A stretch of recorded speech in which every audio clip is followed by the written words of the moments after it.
Ouais. Bonjour à tous, bienvenue dans ce webinaire CIC Lyonnaise de Banque et Cuisine du Web. On est ravis de vous accueillir autour du sujet de la digitalisation. Je vous présente Franck Gomez, voilà, qui est en charge de l'innovation. Franck. Bonjour à tous. Oui, donc voilà, aujourd'hui, je suis Franck Gomez, le responsable de la filière innovation de CIC Lyonnaise de Banque. Alors, la filière innovation a pour objectif d'accompagner les startups, scale-up et entreprises innovantes de notre territoire, mais également de jouer un rôle de facilitateur entre ces acteurs, l'écosystème de l'innovation et les entreprises traditionnelles, clients historiques du CIC. Et c'est l'objectif du jour. Vous tous aujourd'hui connectés, vous êtes clients de centres d'affaires entreprises CIC. Et nous vous proposons aujourd'hui un moment privilégié avec notre partenaire de l'écosystème de l'innovation.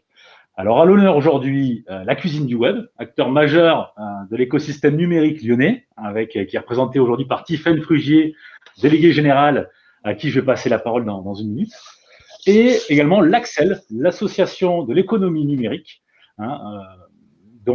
aujourd'hui, qui va être représenté, on a vraiment l'honneur aujourd'hui de recevoir 3 prestigieux membres de cette association, avec Alexandre Herumi, CEO de PrestaShop, Cyril Grira, Industry Director chez Google, et Vincent Monté, vice-président de l'Axel et fondateur du MBA Digital et Marketing France International. Merci Franck.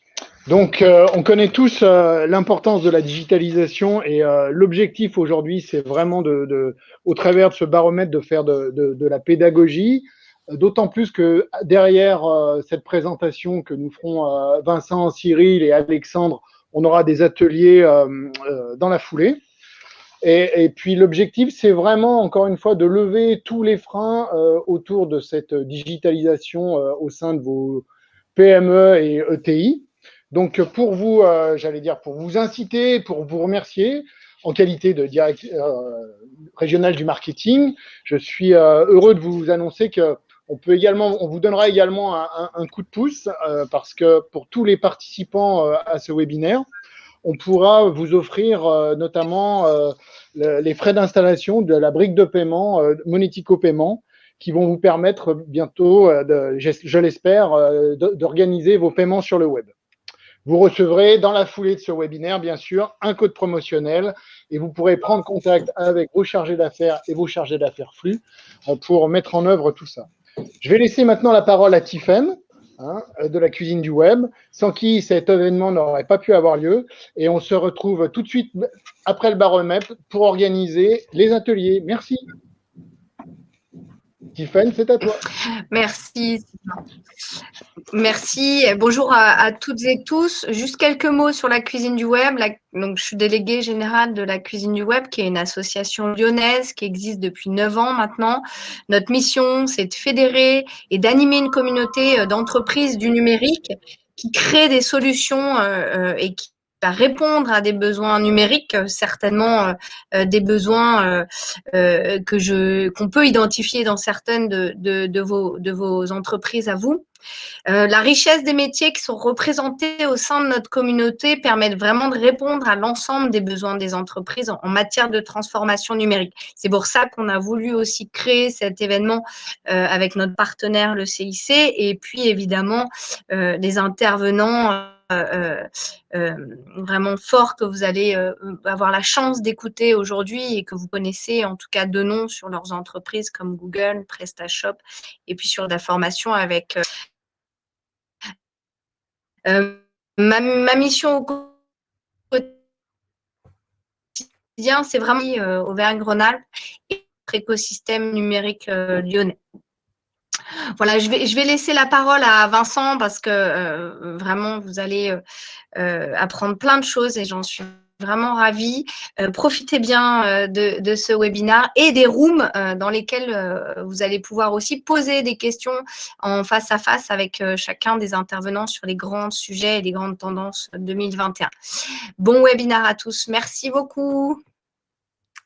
Merci beaucoup, Tiffaine. Je vais tout de suite partager l'écran et merci à mes camarades de me dire si tout fonctionne bien, si vous voyez bien cet écran baromètre croissance et digital. Je n'ai pas de retour image, donc n'hésitez pas à me dire à l'oral si tout va bien, Maude. Vous voyez bien l'écran? Ok. Je suis donc Vincent Montet, le vice-président de l'Axel. Un grand merci au CIC Grand Quart Sud-Est de Dijon à Montpellier pour cette invitation. Merci à vous d'être présents entre midi et 2, entre un sandwich, un café et nos journées sur Zoom. Un grand merci à la cuisine du web. Je voulais juste vous présenter l'Axel avant d'introduire avec mes amis le baromètre croissance et digital. Je suis donc le vice-président de l'Axel. Dans la vie civile, je suis le fondateur, en effet, et le directeur des MBA Digital Marketing and Business de l'EFAP, présent à Lille, Lyon, Paris, Bordeaux, Shanghai, Montpellier, Alger, et d'autres villes encore, à la fois pour les jeunes diplômés ou pour les cadres en activité. Alors, l'Axel, c'est la plus ancienne association française sur le sujet du numérique, l'association de l'économie numérique. C'est une association... on a l'habitude de dire entre nous de doueurs, de gens qui font des choses, d'où cette notion de Think Factory avec des clubs et des thématiques sur lesquelles les membres se réunissent pour travailler, produire du contenu, soit des baromètres, soit des études, soit des événements et des rencontres. Un club autour de la confiance et data avec un baromètre national qui s'appelle la confiance des Français en l'économie numérique, qui a été présenté avec Bruno Le Maire il n'y a pas si longtemps. Le club Reinvent Work sur la réinvention du travail et les nouvelles compétences nécessaires. La vie connectée, avec là chaque année un forum de la vie connectée où on parcourt la vie quotidienne et l'ensemble des impacts dans la maison, dans la santé et dans la sécurité. Le Commerce Tech Club, sujet et objet du jour, présidé par Cyril et Alexandre ici présents autour de cette réinvention des retailers et du commerce, avec le baromètre et des événements, la commission juridique. Historiquement, l'Axel est très, très présente dans tout ce qui est fintech et paiement, avec évidemment au début de notre origine le paiement et le commerce électronique, et puis un nouveau club autour de l'assurance et du digital sur cette transformation digitale. Ces 150 adhérents qui vont de quasiment toutes les grandes banques françaises, mais je pense que le CIC va nous rejoindre, mais également évidemment des pure players et les acteurs clés du secteur autour de Google, de PrestaShop, de Salesforce et d'autres encore, avec des PME, des ETI qui nous rejoignent de plus en plus.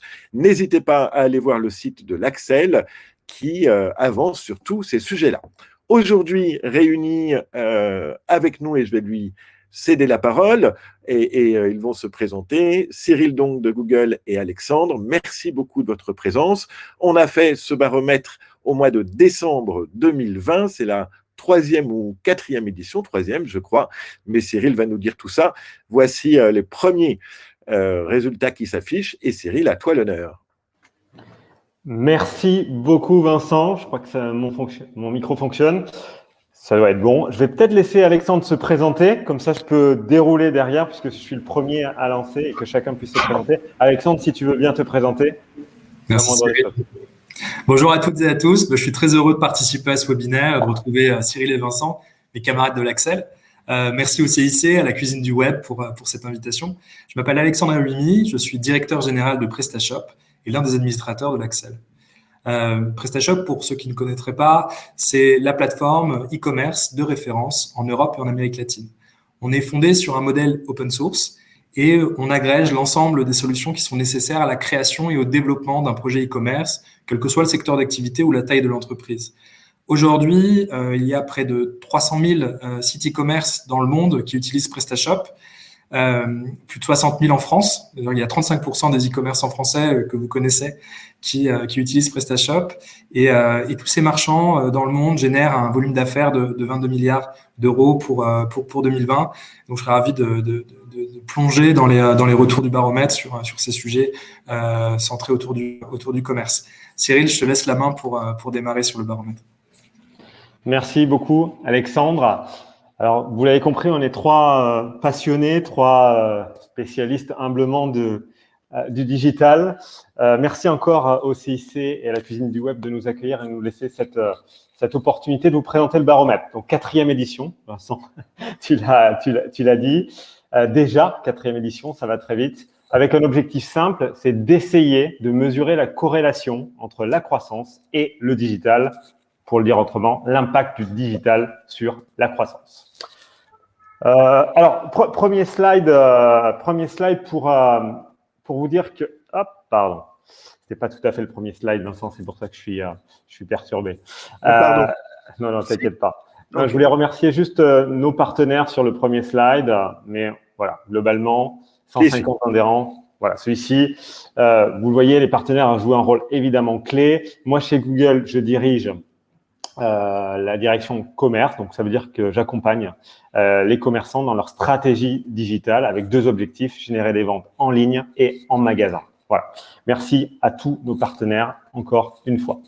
Alors, dans quel contexte s'est inscrit en préambule, en quelques secondes, ce baromètre? D'abord, vous l'avez compris, 2020 aura été une année économiquement difficile. Et ce baromètre va évidemment en faire l'état des lieux. Et nous verrons à périmètre égal un chiffre, 7 fois plus d'entreprises tablent sur une baisse tablée, parce qu'on l'a fait l'année dernière, fin d'année dernière, tu l'as dit Vincent, sur une baisse de leur chiffre d'affaires par rapport à 2020. Alors, dans ce contexte, nous sommes maintenant au mois de mars 2021, on avait 2 façons de vous présenter les résultats ce matin, soit en commençant par observer les entreprises en difficulté, dans un contexte encore de crise, il faut se dire les choses, soit les autres, celles qui réussissent malgré un contexte difficile, avec un regard optimiste. Donc, on a choisi tous les 3 de prendre ce regard optimiste pour démarrer avec la conviction que le numérique est une formidable opportunité de croissance pour les ETI, les PME et évidemment les TME en France et à l'international. Alors, cette nouvelle édition, là c'est bon, nous révèle 5 enseignements majeurs que vous voyez ici sur l'écran. Je ne vais pas les dérouler tout de suite, mais on va évidemment, ça va être la structure de notre présentation à tous les 3. Peut-être je reviens, next slide s'il te plaît, prochain slide s'il te plaît, sur le panel, comment a été fait ce baromètre, comment a été fait cette étude. Ça a été réalisé par l'Ipsos entre le mois de septembre et d'octobre dernier. Et nous avons mené des interviews, plutôt Ipsos a mené des interviews par téléphone auprès de 720 entreprises de 1 à 4 999 salariés. Prochain slide, s'il te plaît. Donc, premier renseignement de ce baromètre, c'est qu'en 2020, le digital a été un moteur de croissance pour les entreprises les plus digitalisées.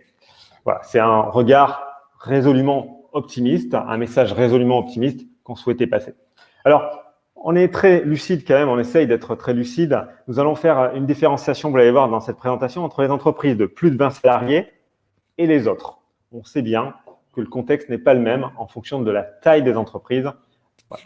Arbitrairement, on a choisi ce cut à 20 salariés, mais c'est important de faire vous allez le voir pourquoi, de faire cette différenciation. Alors d'abord à des fins barométriques, et aussi car les écarts sont souvent significatifs, cela nous permettra aussi d'observer différentes réalités. Alors, premier enseignement, si une majorité d'entreprises est aujourd'hui confrontée à des difficultés économiques, donc une partie, c'est 10% de l'échantillon qui annonce de la croissance entre 2019 et 2020, c'est seulement 10%, pardon. Ces entreprises ont maintenu la part du digital dans leur chiffre d'affaires, qui tend même à la hausse par rapport à 2019, sous la percée d'entreprises qui réalisent plus de 50% de leur chiffre d'affaires grâce au digital. Alors, regardons peut-être quelle est la contribution du digital sur cette croissance. Alors, pour les entreprises en croissance, le digital, c'est un plébiscite. Je crois que tu vas un peu trop vite. Excuse-moi, Vincent. Ouais, sinon, on ne va pas être synchronisé. Voilà, super. Pour les entreprises en croissance, c'est un plébiscite. Vous le voyez ici sur ces chiffres. Pour l'ensemble des TPE-PME en croissance en 2020, et évidemment, on le rappelle, une période morose, le digital contribue pour 68% d'entre elles à la croissance. Donc, c'est vraiment un chiffre résolument important et elle mesure concrètement ça pour plus de 25% du chiffre d'affaires pour une entreprise ça représente plus de 25% du chiffre d'affaires pour une entreprise sur 10. Voilà. Pour les entreprises de plus de 20 salariés, d'où cette dichotomie, encore une fois, c'est encore plus fort puisque ça représente 79%. 79%. Next slide, s'il te plaît, prochain slide.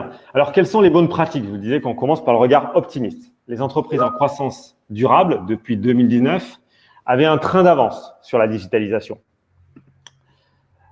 Regardons les pratiques. 3 chantiers qu'elles avaient déjà démarrés en 2019. Elles ont une présence massive en ligne, plus de 10% par rapport à la moyenne. Elles se sont équipées d'outils relatifs à la connaissance client, qu'on appelle le CRM de manière générale. Et enfin, elles ont instauré des formations aux outils digitaux. Prochain slide, s'il te plaît.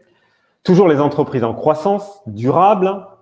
Donc, on regarde celle-ci encore une fois. Elles placent le digital au cœur de leur stratégie pour 35% d'entre elles contre 26% pour les autres. On voit bien la place qu'a le digital ici. Et elles définissent donc une stratégie numérique qu'elles mettent en œuvre. Merci, c'est bien le prochain slide. Ici, on voit une forte agilité de ces entreprises-là. Les entreprises en croissance se sont montrées majoritairement agiles, avec une plus forte capacité d'adaptation. Si on regarde les entreprises qui sont en croissance durable entre 2019 et 2020, 47% ont redéfini leur stratégie en matière de e-commerce en raison de la crise pour accroître, je le disais en introduction, les ventes en ligne versus 28% des entreprises au global. Elles sont plus avancées. Et souvent, pour jouer quoi? Pour jouer la carte de l'omnicanalité. Alors, plus globalement, pour faire face à la crise, les entreprises en croissance ont eu davantage recours que les autres entreprises aux réseaux sociaux pour rester visibles à l'aide d'une page professionnelle, par exemple. Mais surtout, 26% versus 16% ont fait basculer une partie de leur investissement publicitaire dans les médias vers les outils et les solutions digitales pour intensifier et diversifier leur audience. Voilà, prochain slide, s'il te plaît. Et je vais passer maintenant au deuxième grand enseignement de ce baromètre. En vous le lisant, pour les magasins, le digital est un véritable levier de vente physique et désormais, une majorité des commerçants en sont convaincus. Ce n'était pas le cas encore en 2019. Alors, zoomons sur les commerçants qui ont un point de vente physique, donc, et dans un contexte, vous l'avez connu l'année dernière, et c'est malheureusement encore le cas depuis quelques jours, de stop and go des magasins pour certaines catégories. C'est quand même, ça reste, je m'arrête 2 minutes, 30 secondes là-dessus, ça reste un paradoxe assez français. Les Français utilisent massivement Internet et en ont de plus en plus confiance. C'est le baromètre confiance de l'Axel qui nous le dit aussi. Mais aujourd'hui, les consommateurs sont équipés certes, mais équipés de smartphones et se connectent fréquemment, quel que soit le terminal, et ne font pas de distinction entre leurs pratiques en ligne et les points de vente, leurs pratiques offline, en magasin. Il est donc crucial pour les marchands d'avoir une vision globale de leurs clients, et évidemment de proposer une expérience cohérente, je vous le redis, parce que cette expérience est tellement importante entre le physique et le en ligne. Donc, notre baromètre a montré encore une méfiance des entreprises du commerce. Et cette année, c'est plus le cas. Alors, les chiffres qu'on voit ici, nous avons cette année une prise de conscience des bénéfices importants de l'omnicanalité et les résultats sont incontestables. Quand on prend le noyau dur des entreprises qui ont mis en place des stratégies omnicanales les plus avancées, Click and Collect par exemple, ou ceux qui ont des actions magasins pour accroître les ventes en ligne, elles en tirent des résultats très importants. Hausse de la fréquentation, acquisition de nouveaux clients, croissance des ventes. Voilà, c'est concret et vous avez les chiffres ici. Prochain slide, s'il te plaît. Donc, l'omnicanalité est clairement identifiée comme une stratégie gagnante, surtout en période de crise et de stop and go. 79% de ceux qui l'ont expérimenté considèrent que cela a permis la sauvegarde de l'activité. 77% le maintien de la relation client et 72% une amélioration en termes de satisfaction et de fidélité client. Alors, à la question, est-ce que ça contribue à la sauvegarde de l'activité? 36% disent principalement en magasin et 9% disent principalement en ligne, alors que 34% considèrent les deux. Donc, on voit bien la valeur omnicanale qu'apporte le digital ici. Prochain slide, s'il te plaît. Des commerçants de plus en plus convaincus. Voilà, ça sera ma conclusion. En conclusion, vraiment la défiance réelle ou projetée le baromètre ne nous le dit pas encore, qui pouvait exister à l'égard des ventes en ligne est en train progressivement de laisser place à la complémentarité. C'est ça le principal message. C'est absolument pas la mort des points de vente, hein, vous l'avez compris. Au contraire, c'est cette complémentarité qui est en train de se mettre en place et de s'accentuer. Les entreprises de plus de 20 salariés qui ont un point de vente physique, accentuent cette tendance. Ainsi, et je terminerai par ça, près de 65% de celles-ci ne considèrent pas les ventes en ligne comme un concurrent des ventes physiques. C'est une hausse très significative, encore une fois, par rapport à 2019. Et plus encore, pour près de 6 entreprises sur 10, toutes tailles confondues cette fois-ci, le numérique constitue un levier important pour les ventes en magasin. Voilà pour le deuxième enseignement de ce baromètre. Et je vais laisser la place à Alexandre pour vous parler du troisième enseignement désormais. Merci Cyril. Effectivement, le troisième enseignement, c'est de savoir finalement comment les entreprises ont été impactées par cette crise, au-delà de la prise de conscience et des convictions qui se sont implantées vis-à-vis du digital, comme le disait Cyril. Donc, on voit que les entreprises s'attendaient à une baisse de leur chiffre d'affaires de manière beaucoup plus amplifiée que ce qu'on avait vu en 2019, puisque pour les entreprises de fin salarié et plus, il y a 7 fois plus d'entreprises qui tablaient sur une baisse de leur chiffre d'affaires. Et si on prend la base au global, on a même 50% qui se disent, pour ceux qui pensent avoir une perte supérieure à 10%. Cette crise, elle a un impact fort sur la prise de conscience, mais aussi sur les actions. Des actions qui vont dans le sens du déploiement du digital, de la transformation digitale de ces entreprises, qui peut être vue comme une opportunité et finalement faire l'objet d'une politique volontariste ou un passage obligé. Je dirais que ce soit une opportunité ou un passage obligé, finalement, les entreprises s'y sont mises et on a vu une véritable accélération de la création de boutiques. Pour PrestaShop, par exemple, l'année dernière, il y a eu près de 25 000 nouveaux sites e-commerce qui ont été lancés en France, 140 000 dans le monde. Et on a vu, et ça c'est assez intéressant, et je pense que c'est typique de la France. Oui, il y a eu de nouveaux sites e-commerce qui ont été créés, mais il y a eu une prise de conscience de l'action qui a été en décalé. Notamment par rapport aux autres pays. Sur le premier confinement, donc celui dont on va malheureusement fêter l'anniversaire, ou dont on a fêté l'anniversaire il y a quelques jours, on a vu que finalement nos voisins italiens ou espagnols avaient beaucoup plus accéléré leur transformation digitale en matière de création de boutiques ou d'équipement de leur boutique par rapport à la France, qui était finalement moins développée que la moyenne des pays qu'on regarde chez PrestaShop.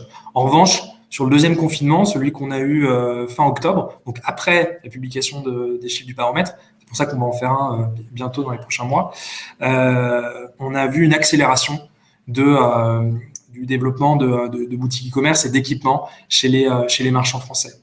Donc, un passage obligé qui a mis du temps à maturer, mais qui finalement s'est mis en œuvre. Et on le voit, donc une crise qui pousse à agir. Alors, on agit comment ? Les entreprises, pour plus de la moitié, ont eu le sentiment de faire preuve d'agilité numérique. C'est-à-dire finalement de transformer une partie de leur activité, une partie de leur vente, une partie de leur processus, et pour 26% d'entre elles, avoir le recours à des outils digitaux. C'est amplifié pour les entreprises qui sont plus grandes, qui ont sûrement aussi plus de moyens, plus de ressources pour adresser ces problématiques digitales. Avant de basculer sur le zoom du commerce, juste avoir en tête que finalement la plateforme e-commerce ou la transformation digitale, c'est pas seulement du e-commerce. C'est aussi avoir en tête que c'est la transformation digitale des ventes, mais aussi des processus en interne ou des échanges entre les différentes entités. Moi, j'ai en tête, il y a un peu plus d'1 an, Danone qui a digitalisé les échanges de plans, de pièces détachées en 3D entre ses usines. Il n'y a pas de vente, c'est juste des échanges de plans. En revanche, c'est une plateforme qui permet à une usine de pousser son plan, d'être utilisé par une autre usine et d'être directement imprimé en 3D pour améliorer l'efficience et réduire les coûts liés aux pièces détachées dans les différentes usines du monde. C'est un cas d'usage très particulier au monde industriel, qui n'est pas forcément lié à Danone en particulier, mais qui peut être aussi source d'inspiration sur la transposition finalement du digital sur vos processus, et pas forcément seulement sur vos ventes. Alors effectivement, avec Cyril, on est très axé commerce, et finalement c'est aussi commerce, c'est être pensé au sens large. Encore une fois, c'est pas seulement les marchands, les commerçants, c'est toutes les entreprises ont besoin de vendre, et ça peut être aux particuliers comme aux professionnels.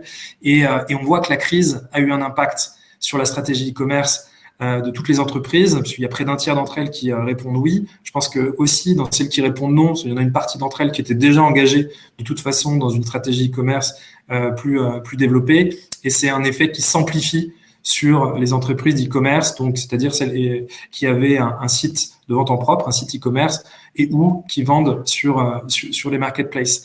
Et j'ai en tête trois exemples qui se sont développés pendant les différents confinements de l'année dernière. Le premier, je vous le disais, il y a eu des milliers d'entreprises de tailles différentes qui se sont digitalisées. Il y a eu aussi des plus grosses entreprises qui se sont lancées en ligne. Je pense à Stockomanie, qui est un grand distributeur de produits en discount, en magasin, et qui a ouvert son site en ligne en fin 2020. Je pense aussi à Carrefour, qui a testé des nouveaux modèles e-commerce. Pendant le premier confinement, ils ont sorti Les Essentiels, donc qui est un site d'achat de paniers pré-packagés de courses auxquels vous pouviez vous abonner. C'était pour réduire les temps d'attente sur les chaînes logistiques pour être livré plus rapidement de vos courses de manière assez standard avec un modèle à l'abonnement. Donc une innovation apportée par Carrefour, qui a aussi digitalisé certaines de ses entités comme Supeco, c'est un petit réseau de discount qu'ils ont dans le Nord, qu'ils ont digitalisé en 2020 avec des problématiques de click and collect. Et le dernier exemple que j'ai de digitalisation, donc finalement d'adaptation de la stratégie à un monde plus digital et donc avec une ouverture e-commerce, c'est l'essor des places de marché locales qui se sont développées dans les centres-villes, dans les agglomérations, pour finalement reproduire l'effet de la rue commerçante, du commerce de proximité en ligne, avec des places de marché qui ont été montées à destination des commerçants de ces villes, et notamment Local, LOKKAL, qui a été lancé par Labellium à Rennes en fin d'année dernière. Mais il y a différents exemples aussi près de chez vous qui se sont développés. Et ces entreprises, elles ont été impactées fortement, elles ont été prises de court, mais elles ont gardé en tête la nécessité de parler à leurs clients et donc de garder un lien avec ces clients. Pour la plupart d'entre elles, elles ont une présence en ligne avec des sites vitrines, une présence sur les réseaux sociaux, voire un site marchand ou une présence sur les marketplaces. Vous voyez ces pourcentages, moi je les trouve très faibles. Et c'est un vrai retard de la France par rapport aux autres pays européens, notamment par rapport à l'Allemagne ou encore au Royaume-Uni, évidemment, où là, il y a vraiment une accélération à avoir, parce qu'au-delà de la prise de conscience, c'est aussi s'équiper des bons outils, des bonnes plateformes, et ici avoir moins de 70% des entreprises qui sont présentes avec un site vitrine des réseaux sociaux. Je pense pas que ce soit satisfaisant en soi. Et donc il y a toujours un travail de transformation digitale à pousser, hein, c'est pour ça qu'on est là ensemble. Après on voit que c'est beaucoup plus fort, plus les entreprises sont grandes, plus elles vont avoir une présence en ligne, et 30% des entreprises qui ont un site marchand ou qui sont présentes sur les marketplaces, c'est encore trop peu, et on refera la mesure dans quelques mois. Je pense qu'on verra que cette métrique va évoluer. Et elles ont eu à cœur de garder donc le lien avec leurs clients à travers, pour la majorité d'entre elles, le recours aux réseaux sociaux, ça Facebook, Instagram, pour plus de 60% d'entre elles, le développement de leur site, j'en parlais, et puis l'optimisation du référencement de leur entreprise. Nous, ce qu'on a observé chez PrestaShop, c'est que finalement, cette adaptation, elle a eu lieu très vite, dès le premier confinement, où on a vu une explosion de l'équipement des marchands sur justement la visibilité sur les réseaux sociaux, le raccord aux réseaux sociaux. C'est aussi pour ça qu'on a lancé PrestaShop Facebook. On a vu aussi, et c'est intéressant de le noter, plus de recours à des outils de chat, donc de communication avec les clients.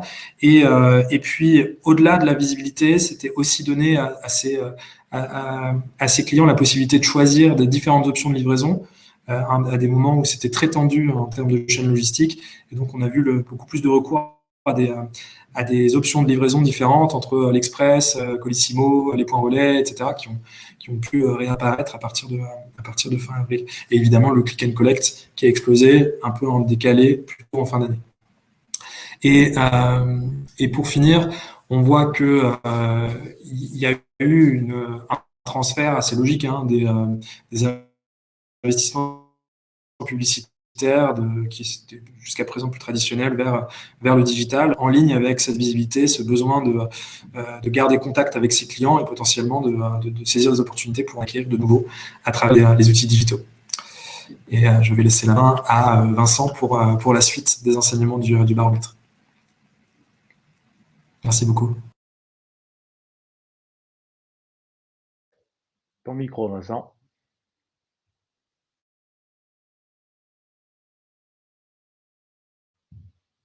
Toujours pas le micro en bas, Vincent.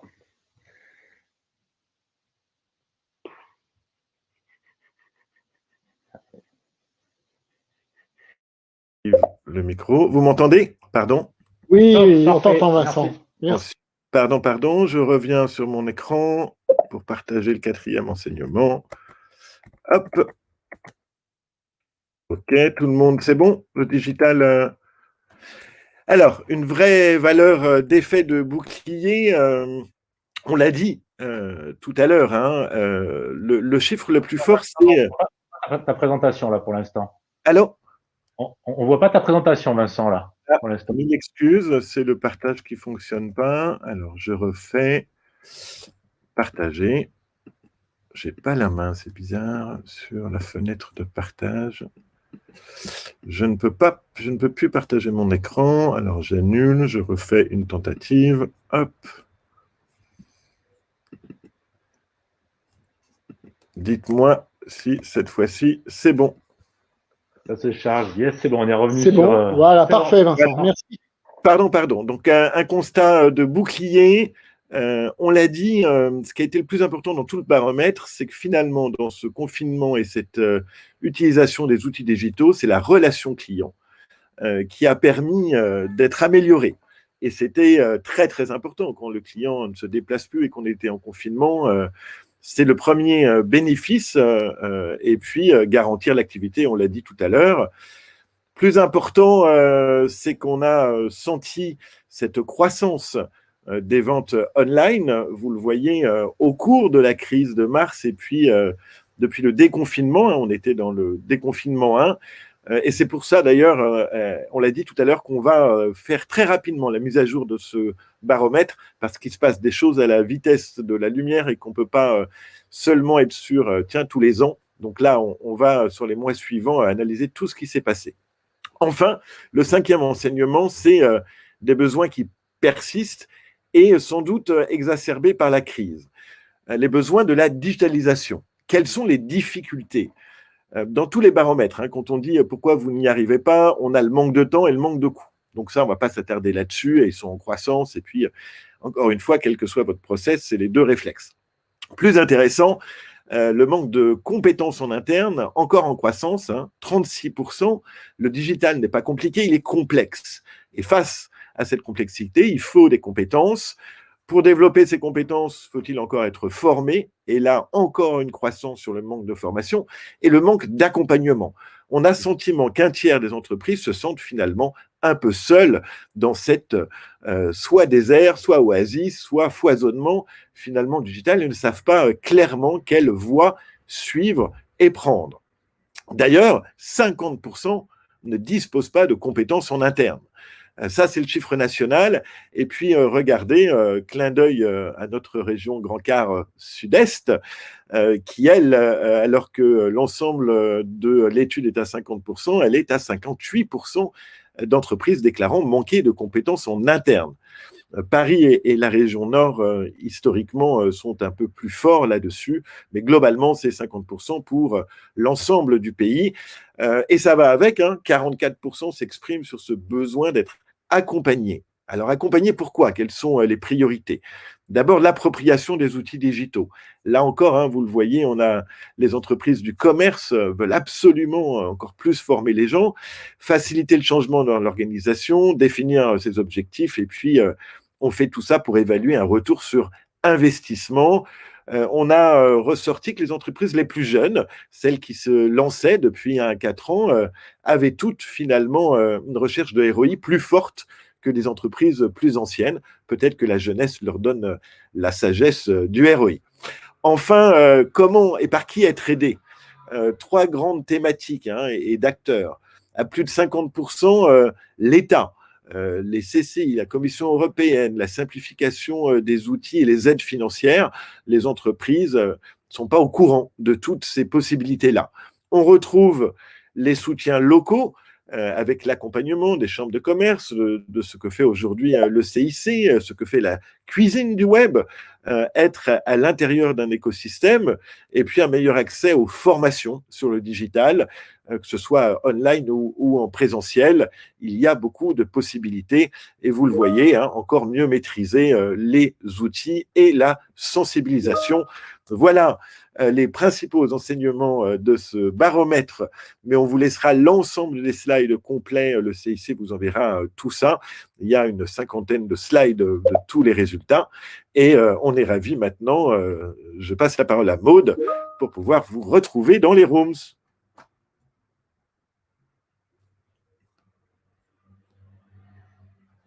Allô Maude? Tac. Alors, je sais pas, Maud, elle est en régie, mais bon, apparemment, c'est trop. Ok. Voilà. Elle est là. Merci Maud.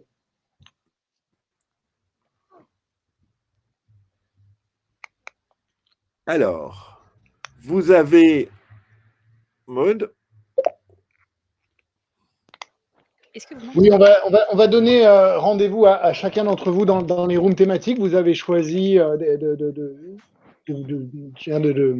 d'échanger soit avec Cyril, soit avec Vincent, et sans doute également avec Nicolas de chez PrestaShop, ou avec Alexandre. Donc aujourd'hui, vous avez reçu notamment des liens que vous voyez dans le chat pour suivre directement vos routes sur Teams, pardon. Donc je vous laisse cliquer sur chacune de chacun des liens de Teams pour rejoindre les rooms, et on se dit à tout de suite. En tous les cas, un très très grand merci, parce que les Teams, les rooms se clôtureront d'elles-mêmes. Un très très grand merci à Vincent, Cyril et Alexandre pour cette présentation qui était riche d'enseignements. En plus, l'avantage, c'est qu'elle était régionalisée. Donc, vous voyez les attentes et aussi les écarts qu'on peut avoir, notamment avec la région parisienne et avec le Grand Nord, sur les attentes, sur la formation. Merci Alexandre pour aussi ce grand partage d'expérience et des exemples qui ont été cités autour de grands noms français. Qui néanmoins, on pensait tous qui étaient très en avance, et on voit qu'ils, mais la crise les a encore fait progresser. Voilà. Merci à Tiffen d'avoir organisé cet événement, et à la collaboration riche et fructueuse qu'on a avec la cuisine du web. Je vous donne rendez-vous dans les rooms. Merci à tous pour votre participation. À très vite. À tout de suite. Merci. Merci à tous. Merci. Merci à tous, à tout de suite. Merci à tout de suite.